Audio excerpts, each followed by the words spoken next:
就在最近，韦伯太空望远镜把他那双敏锐的红外线之眼对准了几个宇宙中极具潜力的目标。每一次他传回来的数据，都像是在科学界的湖面上投下一颗震撼弹，激起巨大的涟漪。而其中一些发现，更是让我们不禁开始想象，那个传说中的第二地球，或许已经不再是遥不可及的梦想了。那么，韦伯究竟看到了什么？他找到的那颗星球，真的会是人类未来的新希望吗？今天，就让我们化身为韦伯的追随者，一起踏上这场追寻第二地球的壮丽星际之旅。第一站，宇宙局的健康检查。旅程的起点，我们先来搞懂一个基础概念。韦伯要怎么给一颗远在好几光年之外的行星做健康检查呢？其实原理说穿了并不复杂，他使用了一种叫做零星光谱法的技术。简单来说，当一颗行星恰好从它的母恒星前方飞过时，会遮蔽住一部分恒星的光。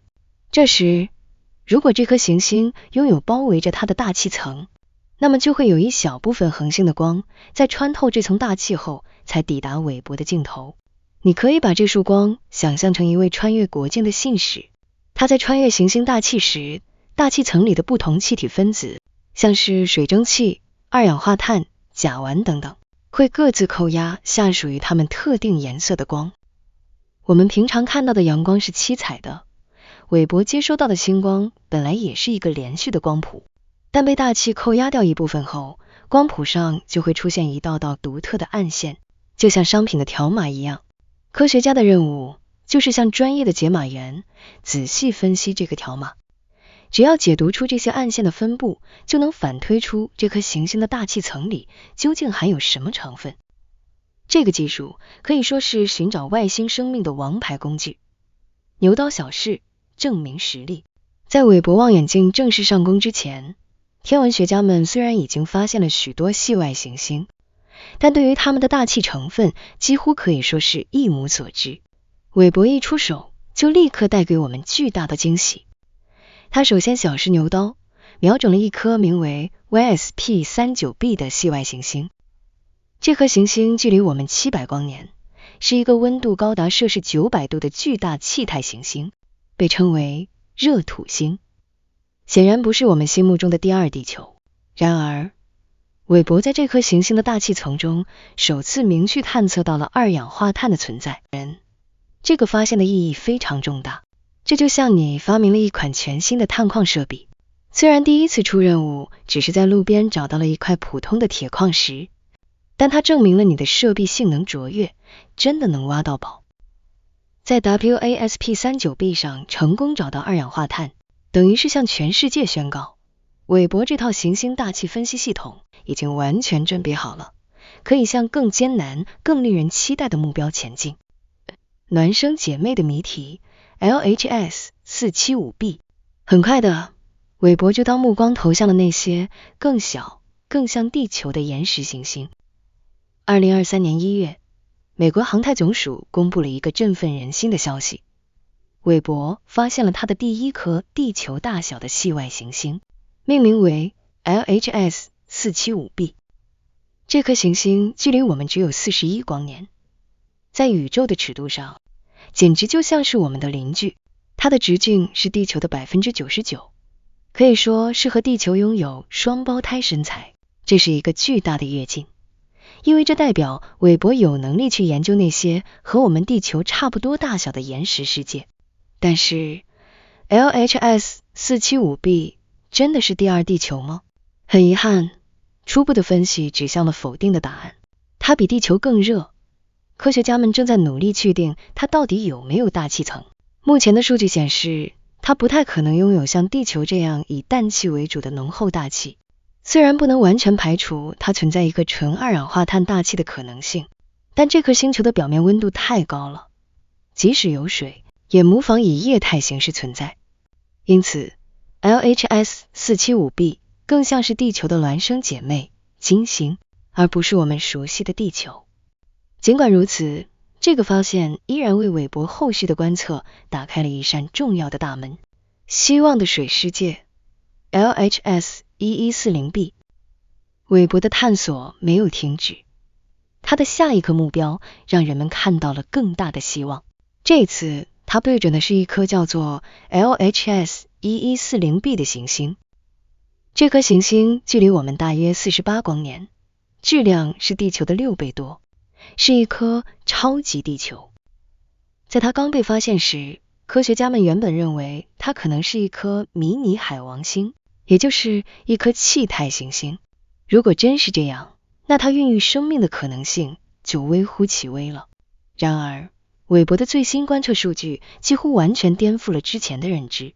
数据显示，LHS 1140b 很可能是一颗岩石质且冰雪或水资源极其丰富的超级地球。科学家们分析，这颗行星质量的 10% 到 20% 可能都是由水组成的。这是什么概念？我们的地球虽然被称为蓝色星球，但水只占了地球总品质的极小一部分，大约是 0.02%。如果 LHS 1140b 真的有 10% 的质量是水，那它就是一个名副其实的水世界，可能拥有覆盖全球的深不见底的巨大海洋。更令人兴奋的是，这颗行星恰好位于其恒星的宜居带内。宜居带指的是恒星周围一个恰到好处的区域，行星接收到的能量不高不低，刚好能让水以液态形式存在于表面。而液态水正是我们所知的所有生命存在的关键前提。所以，一颗位于宜居带内的水世界，这简直就是寻找第二地球的梦幻范本。不仅如此，科学家们还推测LHS 1140b 可能拥有富含氮气的大气层，就像地球一样。一位参与研究的科学家甚至激动地说，在所有已知的温带系外行星中， LHS 1140b 可能是我们最有希望在太阳系之外间接确认液态水存在的最佳选择。想象一下，一个比地球大好几倍，拥有全球性深邃海洋的星球，在富含氮气的天空下，海面上波光粼粼。这样的场景，是不是让你对地外生命充满了无限的遐想？当然，科学是严谨的，目前这些都还是基于韦伯初步数据的推测，需要更多观测来证实。但 LHS 1140b 的方向已经将我们寻找第二地球的进程大大的向前推进了一步。行星葫芦娃 TRAPPIST-1 系统的悬疑剧。除了这些超级地球，韦伯还将触角伸向了更遥远、更神秘的地方。其中有一颗星系系统，从它被发现的那天起，就成为了天文学家和科幻迷们的重点关注对象。这个系统就是 TRAPPIST-1， 它距离我们大约40光年，中心是一颗非常小的红矮星，比我们的太阳要暗淡得多，也小得多。但围绕着这颗不起眼的红矮星，却挤着整整7颗地球大小的岩石行星。这简直就像一个行星版的葫芦娃，一串就有7个兄弟。更不可思议的是，这7颗行星里至少有3到4颗都位于这颗红矮星的宜居带内。一个系统里同时出现这么多颗大小和地球相仿，又都处在宜居带的行星，这在天文学的发现史上是前所未有的。所以TRAPPIST-1 系统一经发现，就被贴上了最可能存在生命的星系的标签。但是在韦伯望远镜之前，我们对这些行星一无所知，它们到底有没有大气，有没有水，一切都是谜。现在韦伯来了，他的首要目标就是对准这个系统里最有希望的一颗行星 TRAPPIST-1e。 这颗行星在宜居带中占据了 C 位，理论上它的表面温度是最适合液态水存在的。科学家们将韦伯的近红外光谱仪对准了它，希望能捕捉到大气的讯号。然而初步的观测结果却给满怀期待的科学家们泼了一盆冷水。研究人员表示，他们有信心确认 TRAPPIST-1e 没有一个由氢和氦组成的原始大气层。这种原始大气通常是在行星形成初期就存在的。为什么会没有呢？科学家们推测，可能是因为它的母恒星，那颗红矮星，虽然看起来暗淡，但其实非常活跃，会频繁地爆发强烈的耀斑。这种强烈的恒星辐射可能已经把这颗行星的原始大气给吹走了。这个消息听起来有点令人失望，因为没有了大气层的保护，行星表面的液态水就很难稳定存在，生命也就无从谈起。但是事情并没有就此结束，科学家们提出了另一种可能性。TRAPPIST-EE 可能和地球一样，形成了一个由更重的气体分子组成的次生大气层。我们地球的大气就是透过火山喷发等地质活动，释放出二氧化碳、水蒸气、氮气等气体，逐渐形成的。所以 TRAPPIST-EE 完全有可能也经历了同样的过程。那么它到底有没有次生大气层呢？这需要韦伯进行更长时间、更精细的观测才能确定。关于这颗行星上的水，也存在很多种可能性。它可能根本没有水，也可能有一个巨大的海洋，甚至可能因为这颗行星被它的恒星潮汐锁定，永远只有一面对着恒星，导致它一面是永恒的白坠，一面是永恒的黑夜。而在白天和黑夜的交界处，那个被称为晨昏线的环形地带，可能存在着融化的冰川和液态水。你看，这就是科学探索的魅力所在。每一个新的发现都会带来更多新的问题和未解之谋。TRAPPIST-E 系统就像一部精彩的悬疑剧，我们才刚刚打开第1集，就充满了各种反转和悬念。它究竟是生命的摇篮，还是一个被恒星风暴摧残的不毛之地？这个答案只能等待韦伯在未来的观测中为我们一一揭晓。争议的中心 K218b 是生命的气息还是误会？在韦伯所有的观测目标中，有一颗星球的名字在过去的1年里反复出现在各大科技新闻的头条上，引发了天文学界乃至整个科学界巨大的争议和讨论。它就是我们今天故事的主角 K218b。 K218b 距离我们124光年，位于狮子座，它的品质是地球的 8.6 倍，直径是地球的26倍，也是一颗超级地球，或者说它更像是一颗次海王星。这颗行星同样位于其母恒星的宜居带内。早在韦伯望远镜之前，哈勃望远镜的观测就表明K218b 的大气中可能存在水蒸气，这让它一下子就成为了寻找外星生命的明星候选者。而韦伯望远镜的观测则让这颗星球的神秘感和吸引力达到了顶峰。韦伯不但在它的大气中证实了水蒸气的存在，还发现了甲烷和二氧化碳，这2种气体都与生命活动有关。这已经足够让人兴奋了。但真正引爆科学界让所有人都坐不住的是另一个惊人的发现。在分析 K218b 的大气光谱数据时，一个来自英国剑桥大学的团队宣布，他们可能探测到了一种叫做二甲基硫醚的气体，简称 DMS。 这个名字听起来很专业，大家可能不熟悉，但我要告诉你，在地球上 DMS 这种气体几乎完全是由生命产生的，主要来源是海洋中的浮游生物。比如，当你走在海边，闻到的那股淡淡的海腥味，其中就有 DMS 的贡献。这个发现意味着什么？这意味着，在124光年外的一颗行星的大气中，我们可能找到了一个强而有力的生物标志物。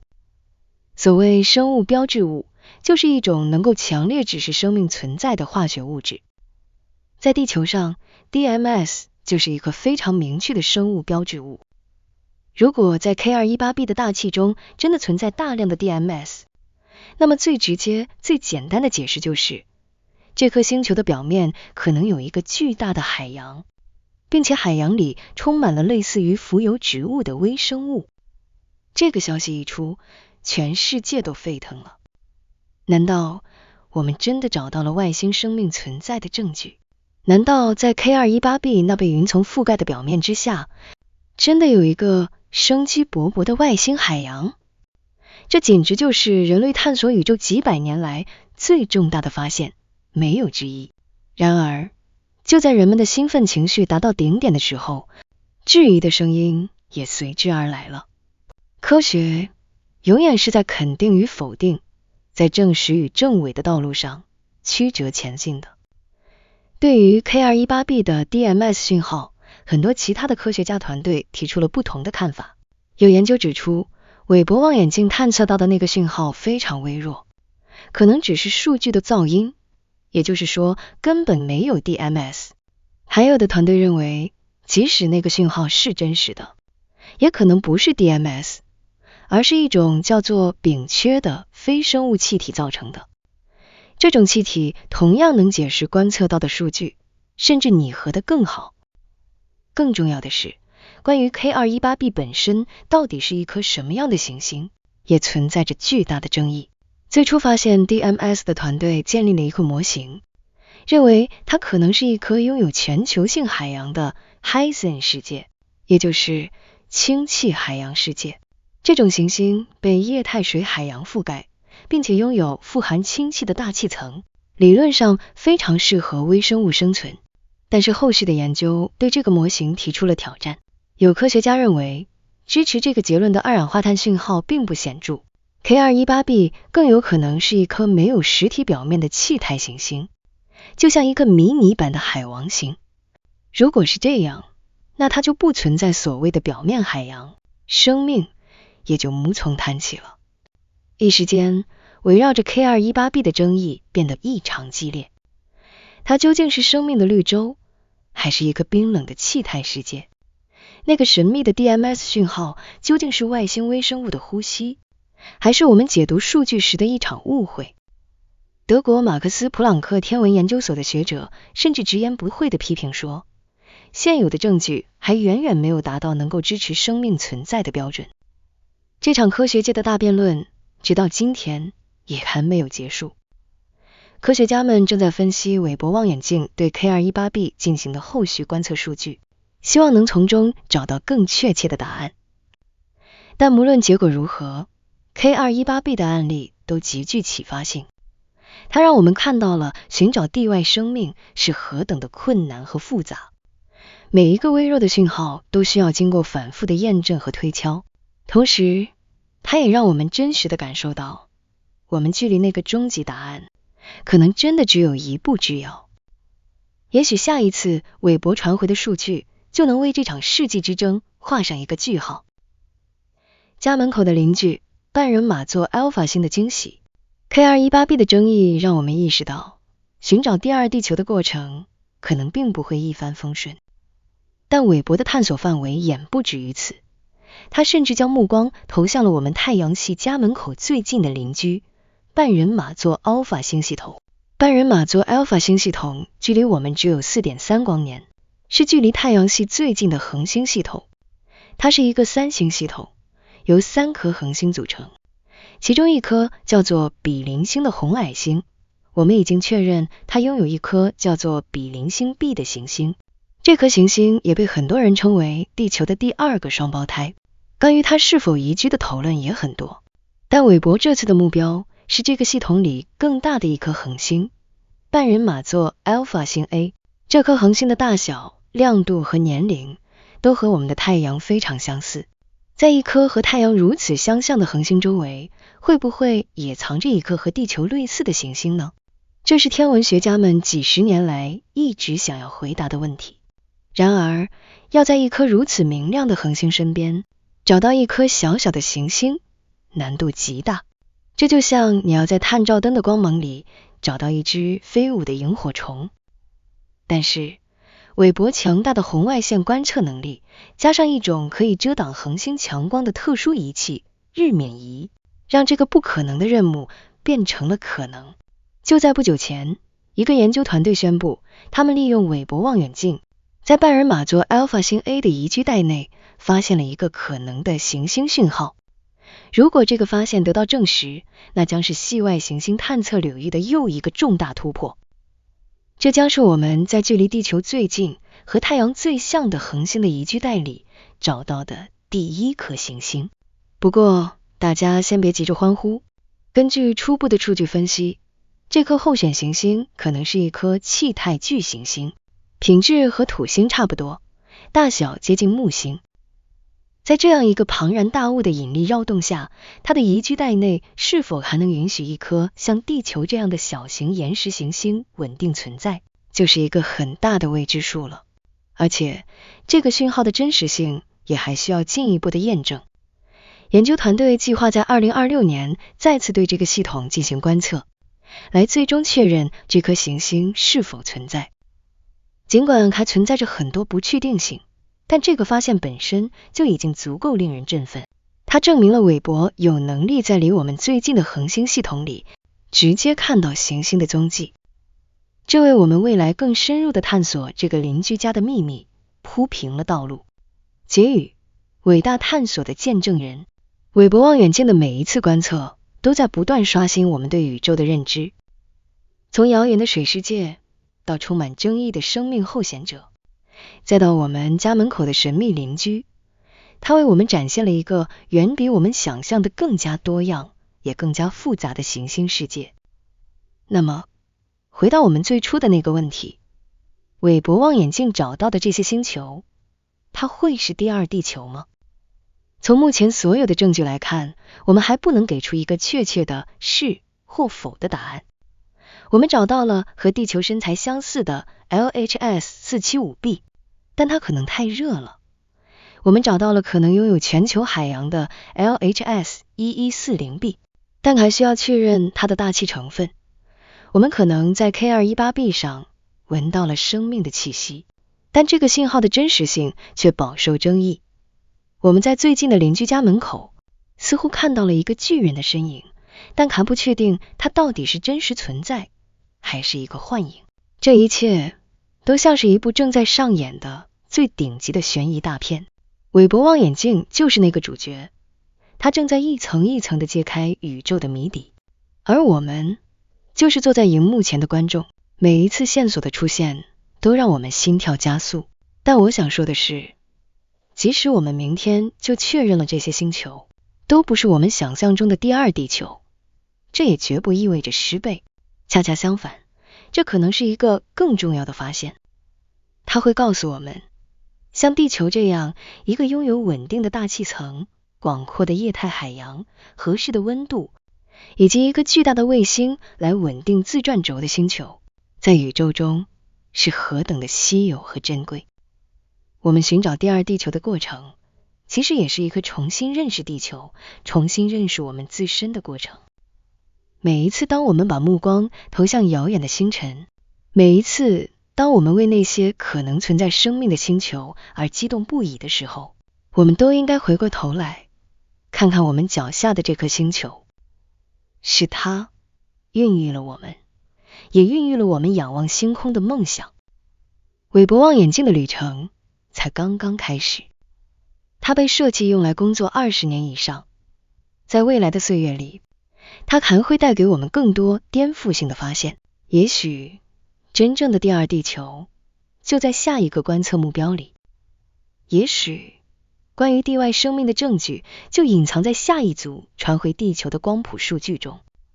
而我们作为这个伟大时代的亲历者，能做的就是保持好奇，保持敬畏，继续关注韦伯的每一个新发现，因为他的探索不仅仅是科学家的事，更是我们全人类的事。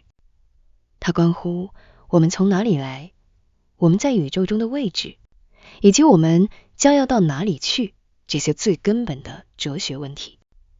未来，当人类的科技发展到可以跨越星际的距离时，我们今天的这些探索都将成为最宝贵的星图。LHS-1140b、TRAPPIST-1e、K218b， 这些今天听起来还很陌生的名字，在未来的星际航行手册上，或许会成为像地球、火星、木星一样被我们熟知的地标。